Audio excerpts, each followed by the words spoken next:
Kindly subscribe our channel and hit the bell icon to see all latest contents. Hello friends, welcome to my channel travel Sarkar. आप सब कैसे हैं? Hope you are all doing well. I am also doing well. आज की ये जो मेरी video है ट्रेडिंग एंड इन्वेस्टमेंट सीरीज की सेकंड वीडियो है। इसकी पहली वीडियो जो इंट्रोडक्शन टू ट्रेडिंग और इन्वेस्टमेंट की थी वो आप आई बटन में क्लिक करके देख सकते हैं और ये कंटिन्यूएशन सीरीज रहेगी। तो आज की ये जो सेकंड वीडियो है ये है how to make money in trading in stocks. तो सबसे पहले मैं चाहूँगा कि जो बेसिक्स है ट्रेडिंग के वो क्लियर हो, जिससे न्यू ट्रेडर को सबसे ज़्यादा फ़ायदेमंद हो। लेकिन वीडियो शुरू करने से पहले मैं आपसे ये कहूँगा कि please like share and subscribe, जिससे मुझे मोटिवेशंस मिले कि मैं और भी जो इन्फॉर्मेटिव वीडियो है मैं आप सभी के लिए ले आऊँ। और प्लीज़ ये वीडियो लास्ट तक देखें, जिससे आपको काफ़ी वैल्यूएबल इन्फॉर्मेशंस मिलेगी। तो चलिए शुरू करते हैं।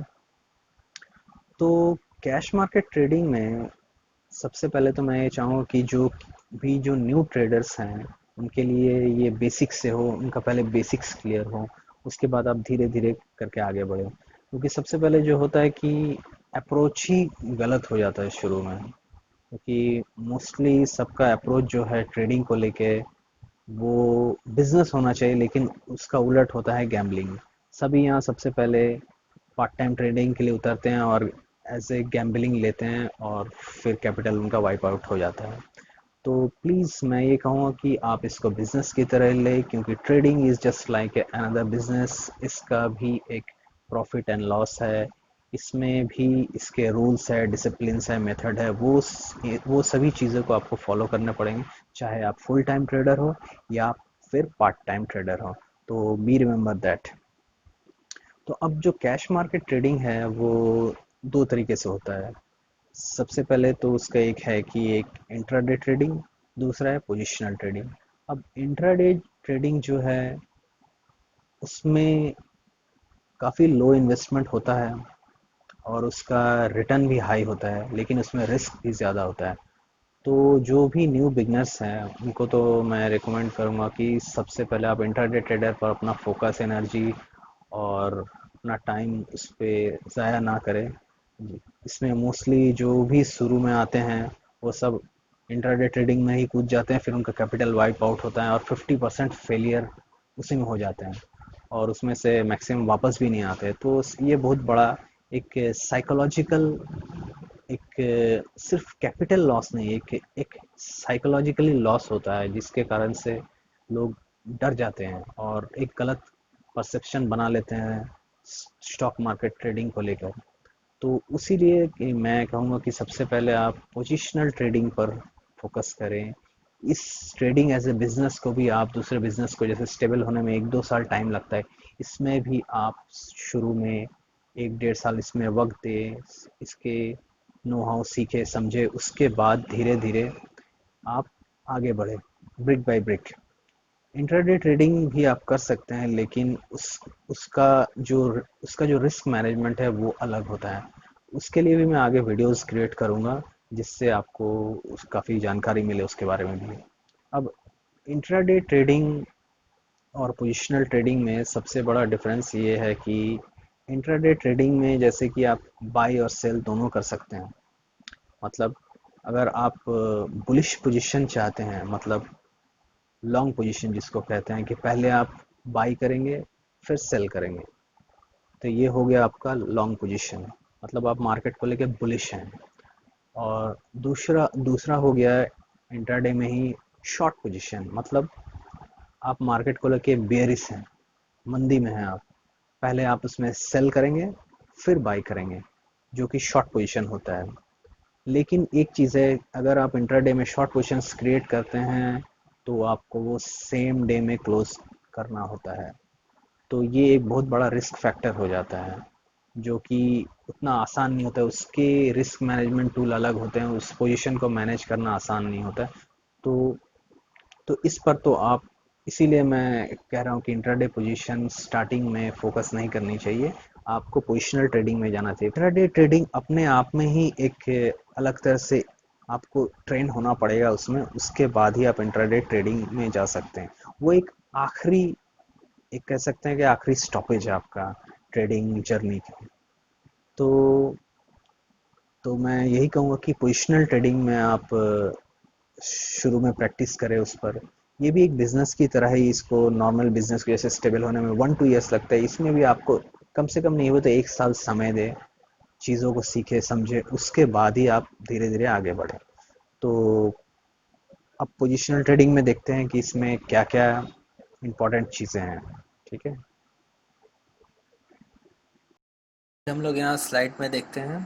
तो पहले हो गया इंट्राडे ट्रेडिंग, फिर हो गया पोजिशनल ट्रेडिंग। जैसे कि मैं पहले बता चुका हूँ कि इंट्राडे ट्रेडिंग में लॉन्ग पोजीशन और शॉर्ट पोजीशन दोनों ले सकते हैं, और इसको मेन होगा कि आपको सेम डे में क्लियर करना होगा। ये आपको माइंडसेट रहना चाहिए इंट्राडे ट्रेडिंग में कि आपको सेम डे पोजीशन क्लियर करना होगा। अब पोजिशनल ट्रेडिंग हो गया कि आप एक दिन से ज़्यादा कुछ हफ्ते या महीने भी रख सकते हैं। तो अब पोजिशनल ट्रेडिंग के लिए क्या क्या इंपॉर्टेंट पॉइंट्स है, एक तो हो गया कैपिटल, दूसरा हो गया एब्सोल्यूट रिस्क, उसके बाद position sizing, positional stop loss, entry, trade management और फिर एग्जिट। तो अब सबसे पहले हो गया कैपिटल। अब capital, this is the amount which requires to start a trading business. अब आपका ट्रेडिंग बिजनेस शुरू करने के लिए जो सबसे पहले कैपिटल की ज़रूरत है वो हो गया आपका मेन चीज़। अब बिगिनर्स को मैं ये एडवाइस करूँगा कि वो शुरू में लोन्स ना लें, क्योंकि ट्रेडिंग बिजनेस में शुरू में लोन लेने से ही दिक्कत होता है सबसे पहले। इसीलिए आपको अवॉइड करना चाहिए लोन। जो भी आपका सेविंग होगा, सरप्लस होगा, उसी से शुरू करें, भले ही वो कम क्यों ना हो। तो you can even start with 10,000। आप 10,000 जैसे रुपए से भी आप शुरू कर सकते हैं। तो उसके बाद आ गया एब्सोल्यूट रिस्क। अब एब्सोल्यूट रिस्क ये हो गया कि जो कि आप रेडी हैं लूज़ करने के लिए पर ट्रेड। अब ये एक तरह से मैं कहूँगा कि एक्सपेंस है। आपका ट्रेडिंग बिजनेस को रन करने के लिए ये एक्सपेंस है। इसको ये मत समझिए कि मैंने कि ये लॉस कर दिया है। आप जिस तरह से आगे बढ़ेंगे उसी तरह से ट्रेडिंग में जैसे आप प्रॉफिट करेंगे तो ये धीरे धीरे आपका मेकअप होता जाएगा। तो लेकिन ये रिस्क मैनेजमेंट टूल के हिसाब से आपको फॉलो करना होगा कि इससे ज़्यादा आप लॉस ना करें अपने कैपिटल से। तो ये 2% टू 20% हो सकता है शुरू में। आप 2% ले अगर कैपिटल कम है, उसके बाद जैसे जैसे कैपिटल इंक्रीज़ होता है तो ये भी आपका कम होता जाएगा। जैसे मान लीजिए आपका 10,000 है तो एयर 20, तो आपका हो गया absolute risk 20,000 rupees. Absolute risk हो गया 2,000 रुपीज़। तो और अगर मान लीजिए आप 1 लाख कैपिटल से शुरू कर रहे हैं तो आपका एयर 4 हो गया तो 4,000 रुपीज़। तो ये चीज़ आप हमेशा ध्यान रखें कि आप किस तरह से अपने रिस्क मैनेज कर रहे हैं। ये सबसे ज़्यादा इम्पॉर्टेंट चीज़ है। आपको कैपिटल प्रोटेक्शन पर सबसे पहले ध्यान देना होगा। उसके बाद आपका कैपिटल ऑटोमेटिकली ग्रो होना शुरू हो जाएगा। शुरुआती ईयर्स में जो भी न्यू ट्रेडर्स है वो इस चीज़ पर ध्यान नहीं देते कि आपको कैपिटल को कैसे प्रोटेक्ट करना है। उसके बाद आ गया position size. Position size simple यही होगी कि आपने कितना कैपिटल इन्वेस्ट किया डिवाइडेड बाय शेयर प्राइस। मान लीजिए आपने 10,000 इन्वेस्ट किया है तो और कोई भी स्टॉक हो गया जो XYZ स्टॉक वो 100 रुपीज़ में ट्रेड कर रहा है, तो 10,000 डिवाइडेड बाय 100 ये हो गया आपका 1000 नंबर्स क्वांटिटी। उसके बाद आ गया है ट्रेड मैनेजमेंट। नहीं, उसके बाद आ गया आपका position stop loss. Position stop loss ये हो गया कि आपने उस स्टॉक पर स्टॉप लगाया हुआ है, उससे ज़्यादा आपका स्टॉक प्राइस अगर नीचे जाता है तो आप वहाँ से एग्ज़िट कर जाएंगे। तो ये हो गया आपका पोजीशन स्टॉप लॉस। मतलब आप उस लेवल से नीचे जाने ना दें। यही हो गया आपका पोजीशन स्टॉप लॉस। उसका क्या यहाँ पर फार्मूला लगाया है मैंने, absolute risk by share quantity.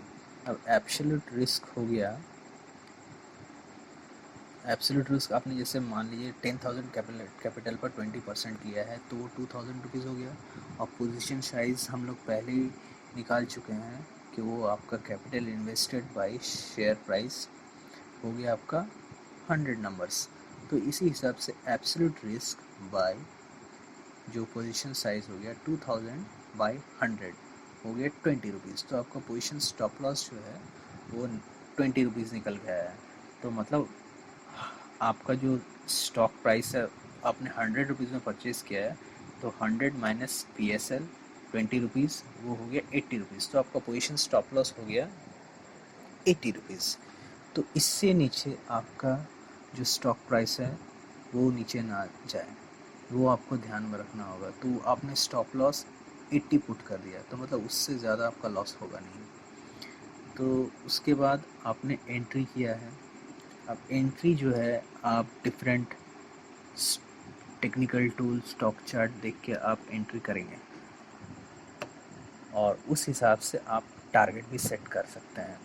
अब टारगेट आप सेट करना है तो जैसे PSL आपने इससे पहले निकला है आपका 20 रुपीज़, तो आप 0.5 PSL, 1 PSL, 2 PSL इस हिसाब से आप टारगेट भी सेट कर सकते हैं बेस्ड ऑन PSL।